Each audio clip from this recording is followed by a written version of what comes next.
For Christians, April 8th is not heralded as the day of the rapture, but rather it is observed as a momentous sign of judgment. It's akin to like the biblical prophecies, offering guidance and warning, serving as a spiritual signpost, urging reflection and readiness, rather than signaling the actual day of the rapture. It is special though, because listen, April 8th is also the conclusion of Ramadan for Muslims.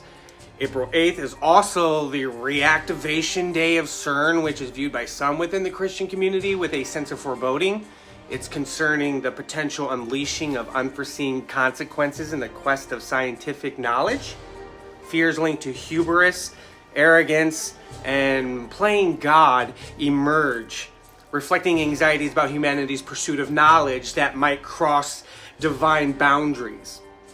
Also, the solar eclipse and the visibility of this devil comet can be perceived as an ominous sign, such as celestial phenomena could be interpreted as warnings from God, signaling spiritual tumult or impending judgment. This interpretation leans on the symbolic weight given to cosmic signs in biblical texts seen through the lens of caution.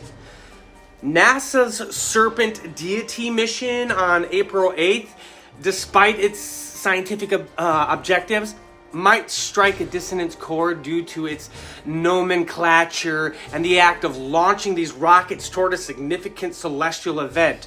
From a critical Christian perspective, this could be viewed as further evidence of humanity's arrogance and the idolatry of science over faith, possibly provoking divine consequences. The name of the actual rockets are Apophis, for crying out loud. Also, soon after the eclipse, there's going to be a double amount of cicadas coming to the Midwest America at the cross point of the 2017 and the 2024 solar eclipse in a once-in-a-200-year event. Some estimates are that more than 1 trillion cicadas could be emerging this year. Yay! This dramatic emergence of cicadas at this specific point and time might be seen by some as a sign or wonder, at the very least prompting discussion or reflection on eschatological, oh my gosh, you know that word, those themes. It's also intriguing discovery that from the solar eclipse on August 21st, 2017 that crossed over America to the forthcoming total solar eclipse on April 8th, 2024, we observed this period that spans 6 years, 6 months, and 6 weeks. This numerological pattern 666, which invites us to at least reflect on the timing and the cycles of natural phenomena and the potential symbolic and prophetic meanings. At least let's look at that. Some Christians are also aware that Aleister Crowley claims to have had an encounter on April 8th, 1904 with a demon named Aiwass.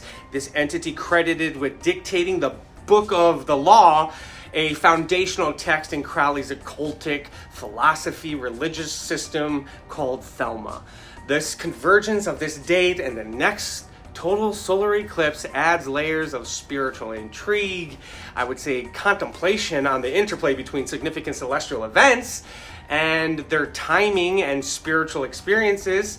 So from this vantage point, April 8th takes on a somber cast, serving as contemplation of signs and events that to some Christians might signal warnings of spiritual waywardness, judgment, and maybe the need for repentance. And, maybe for some, it's a sign for how close we are to Jesus coming back. A potent reminder of the consequences of straying from God's path during these dark days. No pun intended, because it's solar eclipse. Okay. And I didn't even mention, honestly, the red heifers or the other several things that I could have, and I felt like I named a lot, but this is getting long. So, there, guys. That's what April 8th might mean to some Christians.